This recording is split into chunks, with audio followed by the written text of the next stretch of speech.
The views and opinions expressed here on Wrestling Winedown are those of the host and do not necessarily reflect the official policy or position of any other agency, organization, employer, or company. What's up, guys? It's Lo, and you are tuned in to Wrestling Winedown, a female-founded and hosted podcast dedicated to professional wrestling and our favorite adult beverage. Welcome back to another episode in our series entitled The Life of a Wrestling Fan. This series spotlights individuals with amazing careers who also happen to be professional wrestling fans. On this episode, I am so honored to be joined by Heather Abood, who not only is a wrestling fan, but is a senior specialist of diversity, equity, and inclusion at Universal Orlando Resort. Heather is spilling the wine on her love of professional wrestling, including what has kept her interested in the sports for so many years, as well as some of her favorite individuals to watch when she first started watching wrestling versus now. Heather is also sharing with us what it's like to work at a theme park, including some of the myths that we might think as regular people who enjoy going to these theme parks from a person who works there, as well as what it's like to be a DEI specialist and what a regular day in her life looks like professionally. Heather also shares how her love of professional wrestling makes her view wrestling different now that she's involved in HR and DEI, and she's also giving her thoughts on if professional wrestling is doing a good job at incorporating DEI into their companies. And you know, I could not leave this podcast without asking Heather about her recent experience on a game show, as well as what advice she would give to women looking to enter either the HR or the DEI field. So grab your favorite glass of bubbly. We're going in for the 3 count.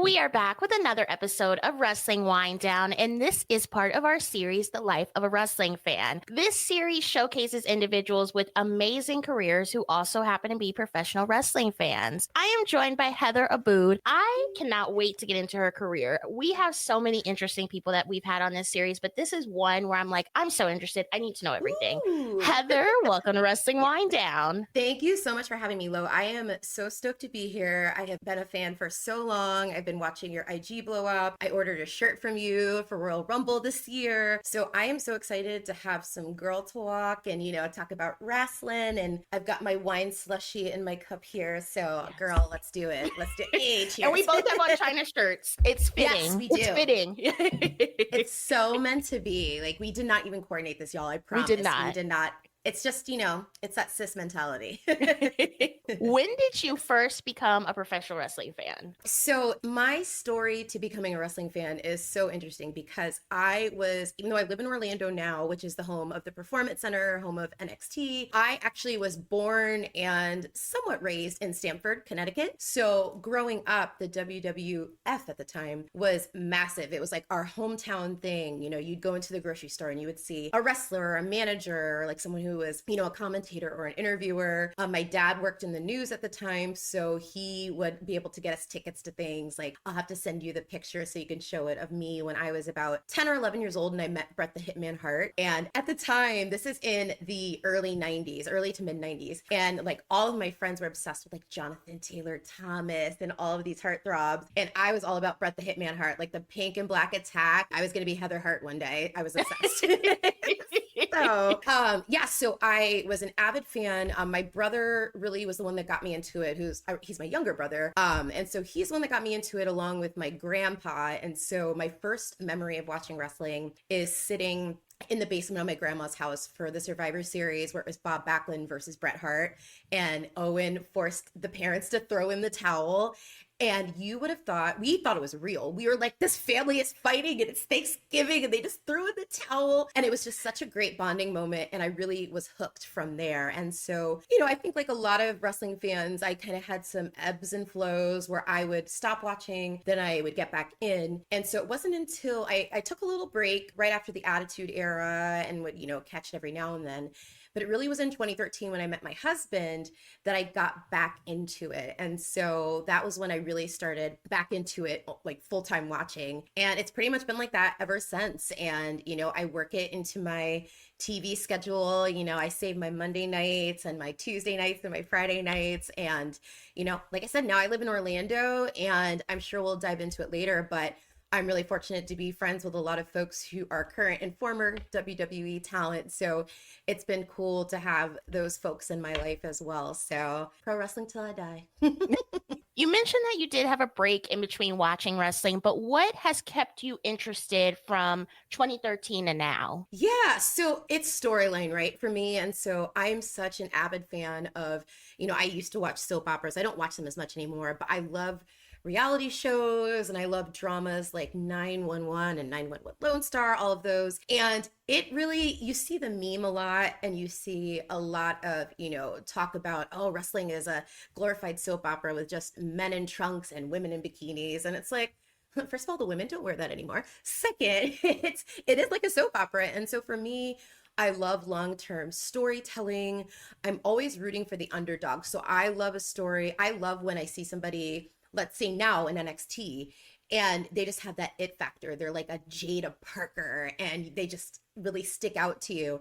And to watch them go from NXT, mid-level to the top of the card, to the main roster, to Royal Rumble, to WrestleMania. So I love a long-term story of watching a wrestler, really kind of come from nothing to being the biggest name in the company. So storyline, I mean, the people are beautiful. Let's be honest. We have a lot of very attractive people in all forms of professional wrestling. So that doesn't hurt either. But yeah, I'm a storyline gal through and through. So that's really what's kept me watching. And I love, anything fresh that comes in. I love new match ideas, new belts. I love that too. Who were some of your favorite wrestlers to watch growing up versus now? Yeah, so I mentioned Bret the Hitman Hart. He was like a big one for me. I loved his charisma, and just he was so cool. He was so cool. I also was a sucker for Shawn Michaels because he was such an idiot, and he like, but a good idiot, right? And so they were my favorites. I also am an avid fan. If I wasn't wearing bicycle shorts right now, I would stand up, but I have a portrait tattoo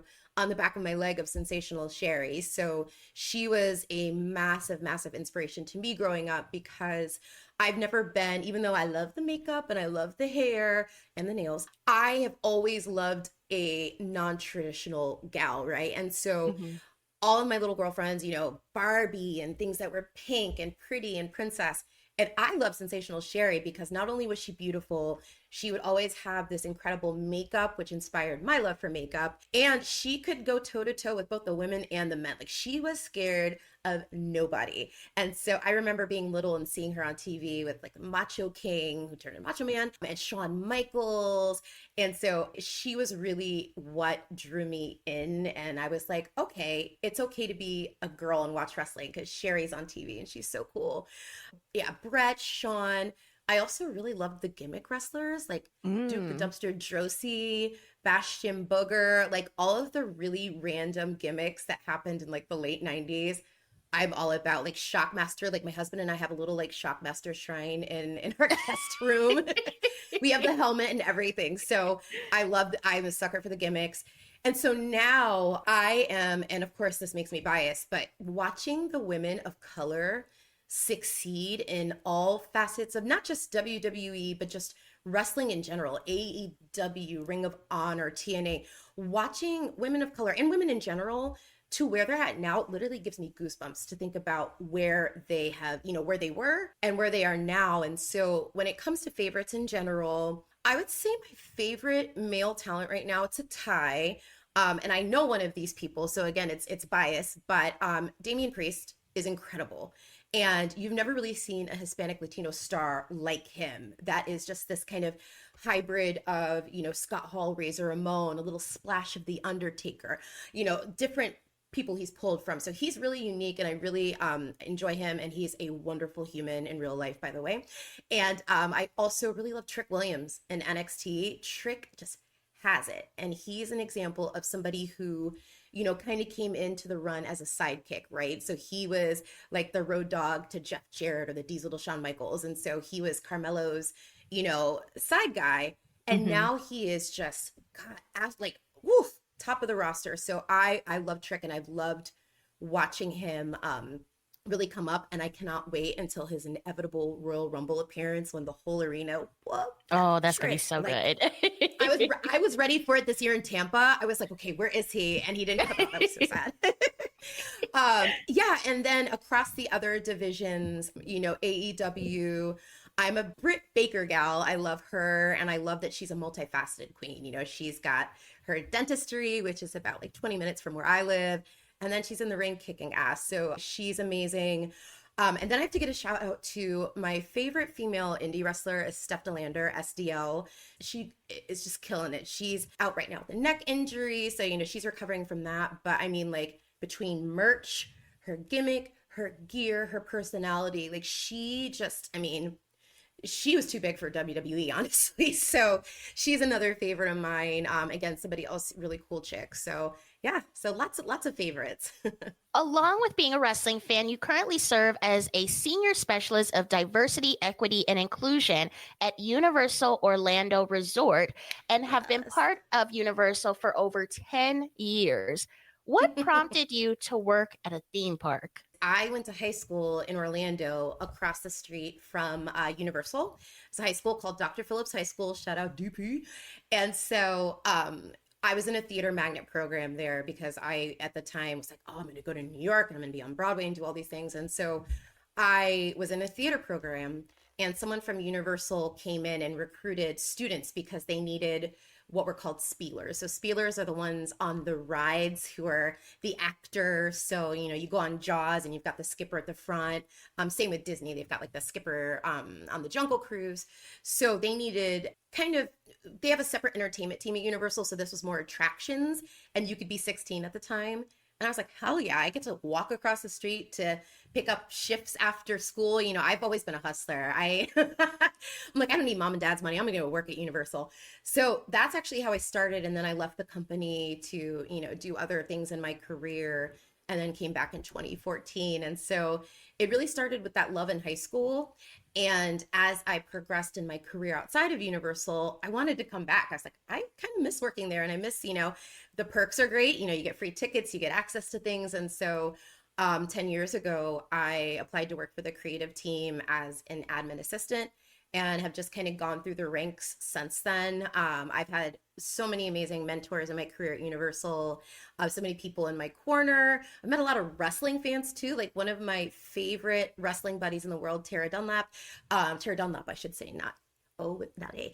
And so she and I, we work at Universal together too. So anytime any wrestling tea drops, we're always on Microsoft Teams. Oh my gosh, did you hear this? So yeah, that's how I really got to it. And working in theme parks is just really cool. My office is literally right outside of Diagon Alley, so I could see like the dragon blowing fire. And if I have friends in the park, or even like wrestlers, sometimes they'll be like, hey, I'm at the Simpsons or Men in Black, and I'll pop out of my office and come say hi. So it's stressful at times, but it's a really cool work atmosphere. And not a lot of people can say they work in a theme park office, right? So Right. What are some myths that people have about working at a theme park that you can debunk for us? Let's see some myths at theme parks. There's always a myth that you kind of have to be a robot and be this all the time and be, smiley. And you don't. The way you see me right now is how I talk in meetings. It's how I facilitate classes. So, we can definitely keep it real in the parks, unless you're playing a character, obviously. Then you got to stay within the storyline. I would say that. And then it's not all the frontline piece that you see, right? So if you go to a theme park, whether it's Universal, Disney, SeaWorld, wherever, you see the people who are at the front gates, the people running the attractions, the people in the restaurants. You see all the frontline workers. But what a lot of folks don't understand is that, especially when it's a bigger theme park, like a resort, so to speak, there's a whole other city that is behind the park. And that's all of, the office people. That's like admin and legal and HR and finance. So they're literal, it's almost like a city. We have our own Starbucks, we have a cafeteria, we have stores. So there's all these things. We have a Walgreens. So there's all these things that are going on behind the scenes to, kind of partner with the people that are on the front line to make this giant machine of a park work every day. It's just wild to see every day so many people coming into the park. And for some, they're there for their 50 millionth time.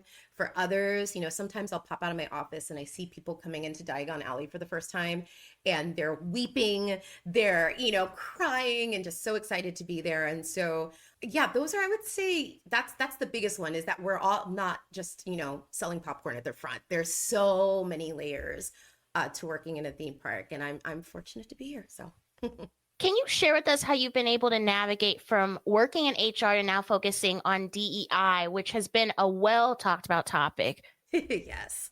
Yeah. So when I was working in HR, I was a recruiter. So I recruited for an internship program that dealt a lot with engineering, design, working for the creative team.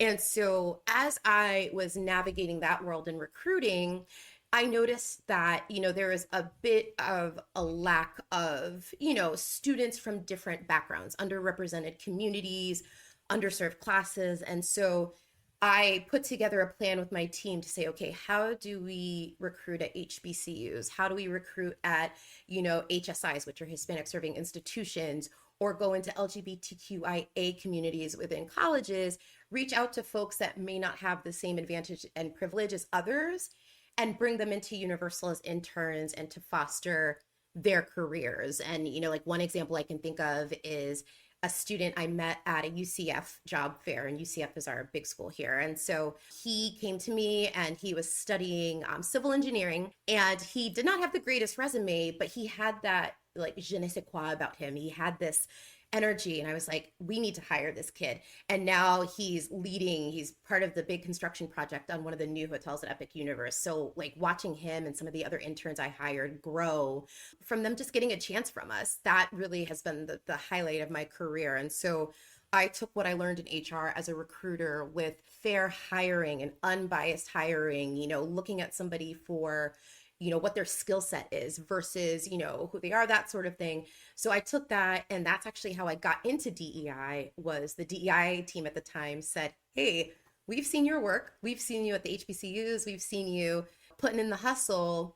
There's a position that's going to open. Would you be interested in joining the team, from a team member engagement aspect? And I was like, yes, please. So, I interviewed, I got the job, and, I still work with HR. I still partner with them. We work on things together, but all the skills I learned in HR have transferred effortlessly into DEI, with just having empathy for people, having compassion for people, and really just being an active listener too, because you go to HR 9 times out of 10 because you are at the end of your rope and you're like, please help me.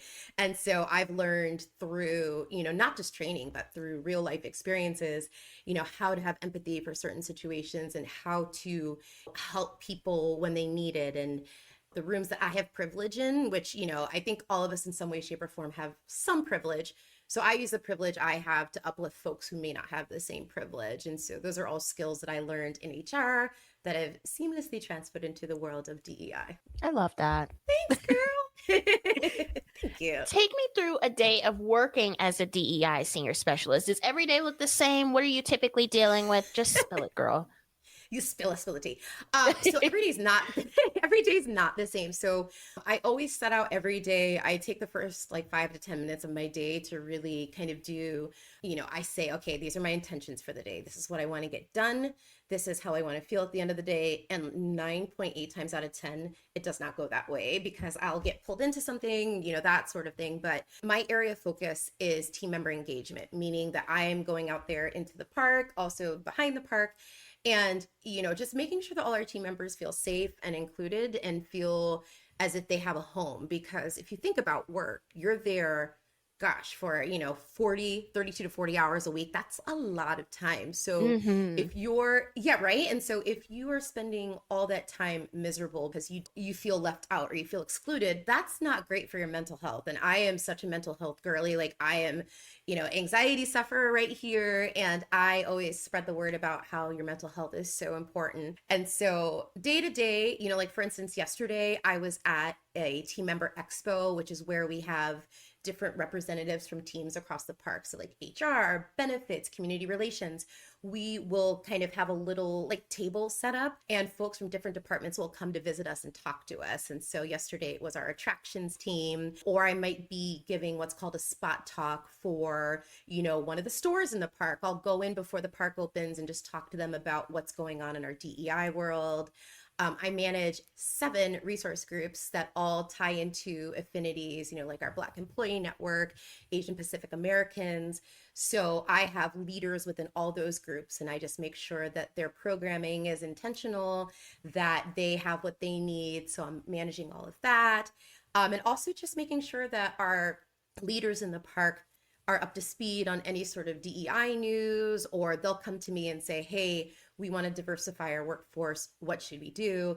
So I'm on a team of 10, and all of us have our different kind of niches that we're known for. And so mine is that team member engagement piece. So in this coming Monday, I'm filming a video for DEI. So, one day I'm filming something, the next I'm at my desk for 8 hours doing a budget in Microsoft Excel. So it really just depends on the day, but it's never a dull moment, which is what has kept me there for 10 years. It's not, you come into work, you sit at a computer, you go to lunch, you go home. It is, some days I'm isolated all day in my cubicle. Other days I am out and about and I'm talking to people and I'm being a social butterfly. So it just depends on which day you catch me on. Do you feel like your career path has made you view wrestling different than you previously did when you weren't in HR or in DEI? Ooh, I could tell stories. Yes. So it definitely, especially like all the Vince McMahon stuff. I'm like, oh my God, this is an HR nightmare. Even, right. And I love AEW so much, but sometimes I look at their things and I'm like, listen, y'all, I will come in for free and be a consultant. Like, I got this. That's my job. I'm a fixer. I'm a cleaner. I got y'all.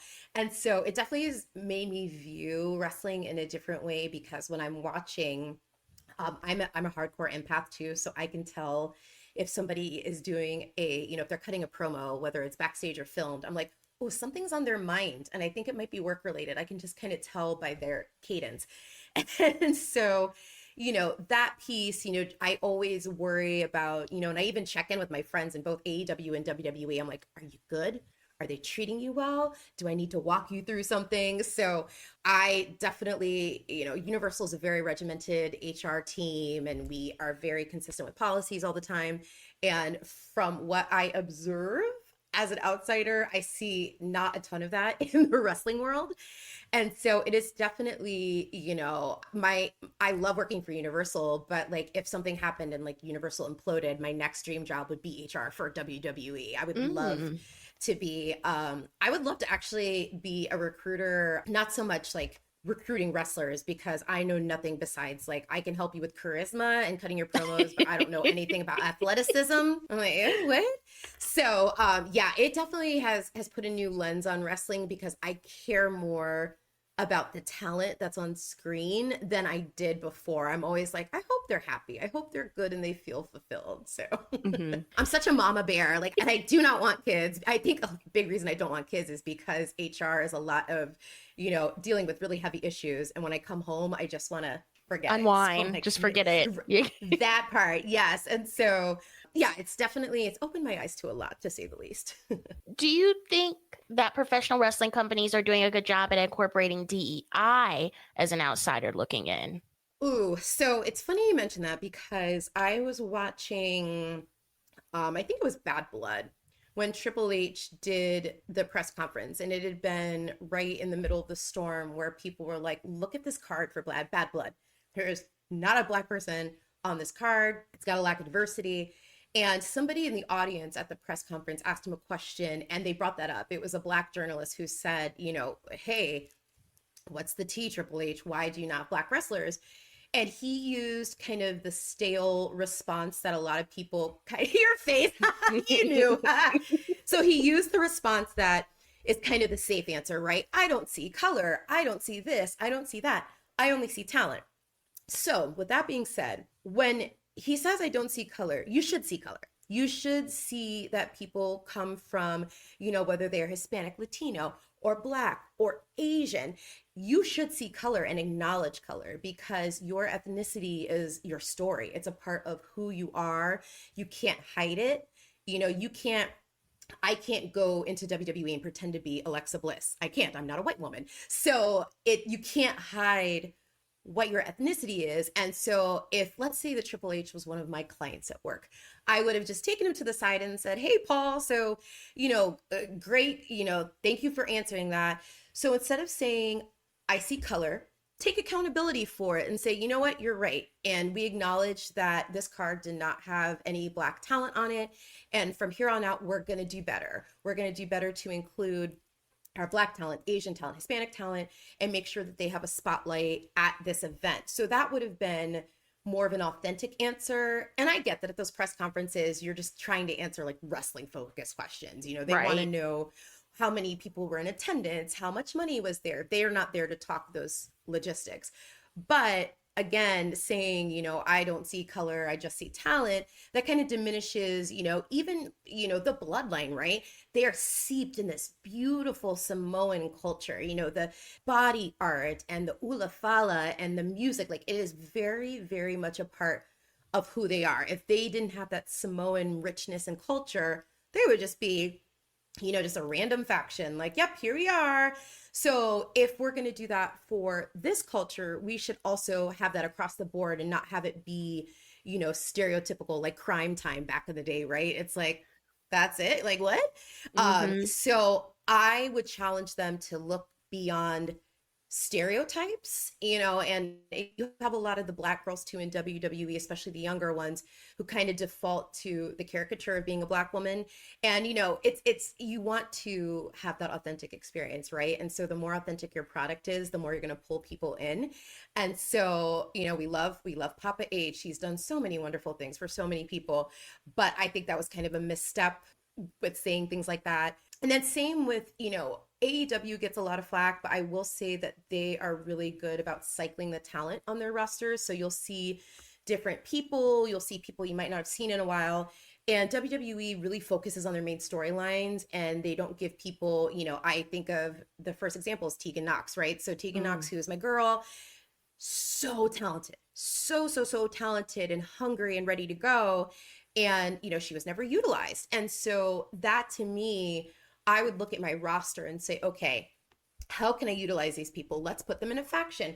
Let's have them, you look at like Stevie Turner on NXT, they put her into this co-GM role. That's awesome. I love her so much. And so more of that. We want to spread the love amongst the roster and get these people on TV and get them seen and get them merchandise. So yeah, that's like a dream job, right? An HR cleaner for professional wrestling. Send me in, coach. I'm ready. Let's do it.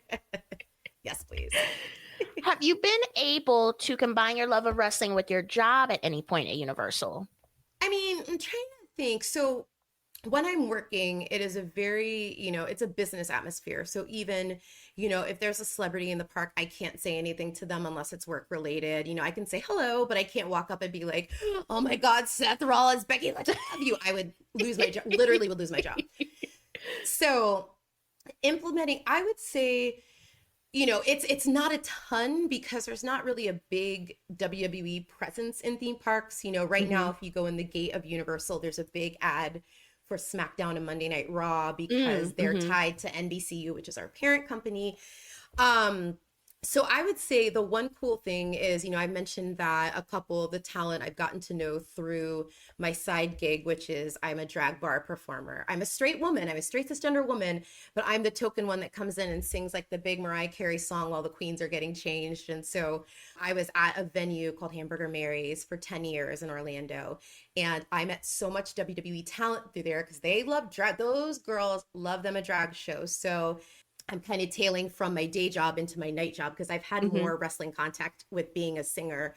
And so I got to one time sing, and Mia Yim was in the audience, and she was so sweet. And she's like, "I'm getting married in 4 weeks. You should sing at my wedding. Come to my wedding." And I was like, okay.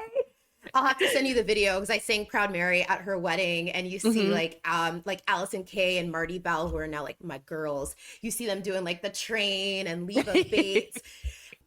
And so that's been really cool. So through my performing world, I've met so many, like I've literally never had a bad encounter with a wrestler. Even, Mercedes Sasha gets a lot of flack for not being great to fans.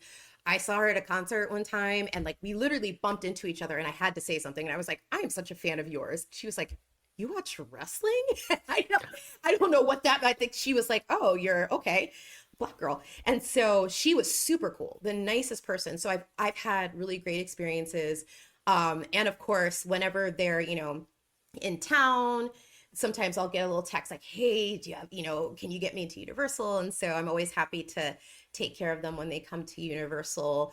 But there is a pretty defined line between my day job and wrestling, which is great because then wrestling can kind of be my escape, right? Right. So yeah. Yeah.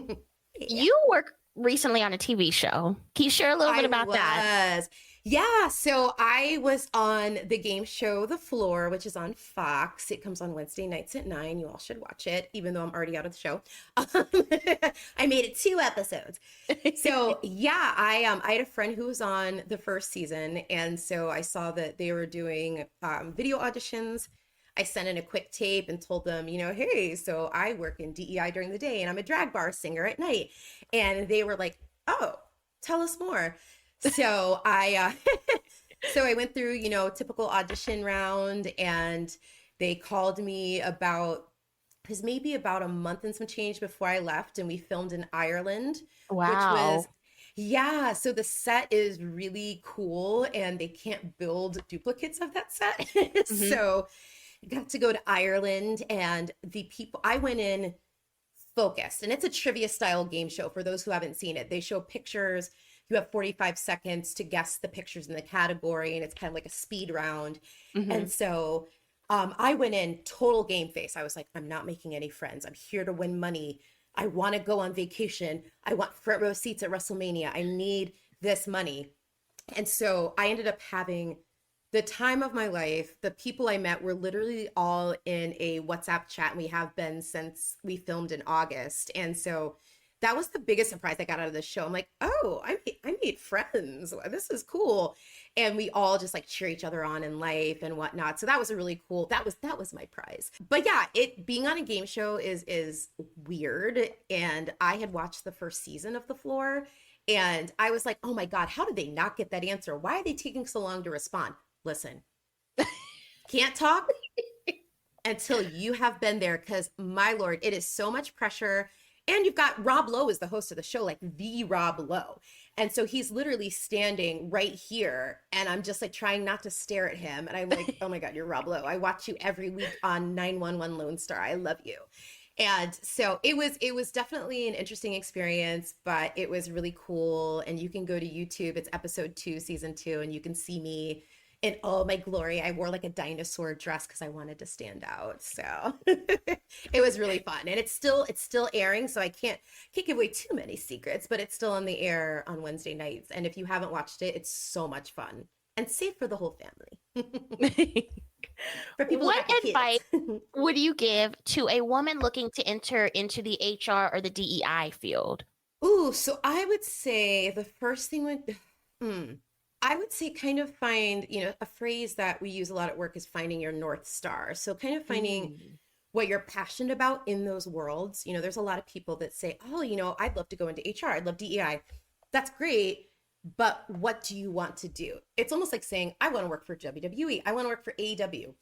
Okay, so do you want to be talent? Do you want to be backstage? Do you want to be a makeup artist? Do you want to do this? What do you want to do? So I would say to find your North Star. Are you passionate about helping people get to the next step? Then you'd be great as a recruiter. Are you passionate about finding solutions to problems and helping people mediate situations? HR, employee relations. And then with DEI, it's what do you want to really focus on? Do you want to focus on the analytics of companies? Do you want to look at their DEI numbers? Or like me, I'm a people person. So I'm in the field and I'm talking to the employees and saying, hey, how are you? Are you good? Let's talk. What do you want to do next in your career? How can I help you get to the next step? So I would say to really find what your passion is within those worlds.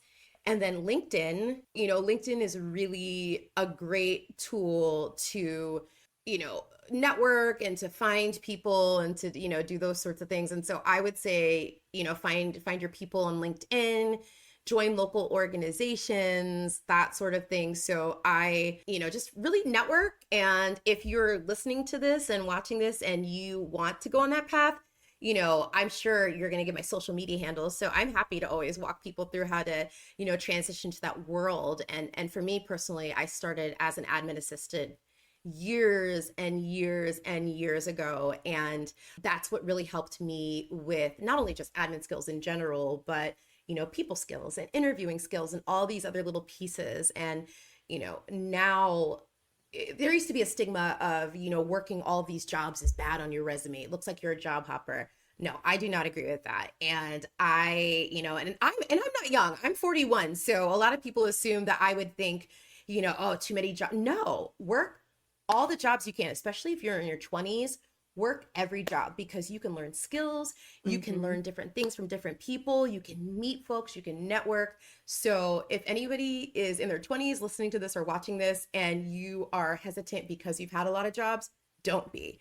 And, also don't let your background discourage you. So if you've only had experience with, let's say, being a bartender, you have so many transferable skills. You know how to work with people, you know how to work in high pressure situations, you know how to work as part of a team, you know how to lead a team.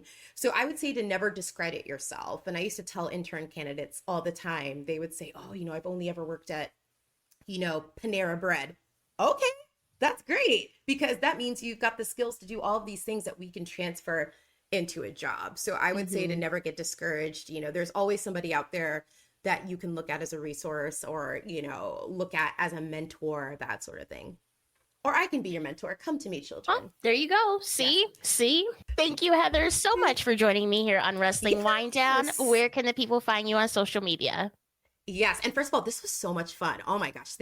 I was telling Lo before I came on camera that this was the highlight. I was so looking forward to this all week. I was like, ooh, Friday party with Lo. Anyway, so I do have a podcast that I would love to plug to everybody. It's called Heather and Steven Get Into. And it's on all major podcast platforms. It's also on YouTube. We do a video every week. And it's me and my best friend of 15 years, Steven. Hey, Steven, love you. So he and I talk about everything from Halloween movies to conspiracy theories. Heather and Steven Get Into, that's our handle on Instagram, Facebook, YouTube. And then me, myself, and I am on Instagram. It's at Heather Abood with not 2, but 3 O's. So my profile is private, but if you just mention like, hey, I saw you on Wrestling Winedown or heard you, I will add you and join the circus. Thank you for tuning in to another episode of Wrestling Winedown. You can find all of our other episodes available wherever you listen to your podcasts, including Apple Podcasts, Spotify, Google Play, and iHeartRadio. We are on Twitter and Instagram at WWDCAST. We also have our official merch store, which you can find at shop.wrestlingwinedownlv.com. Let us know what you thought about this episode. What was your favorite part? Until next time, enjoy your wine and, of course, enjoy your wrestling. Cheers!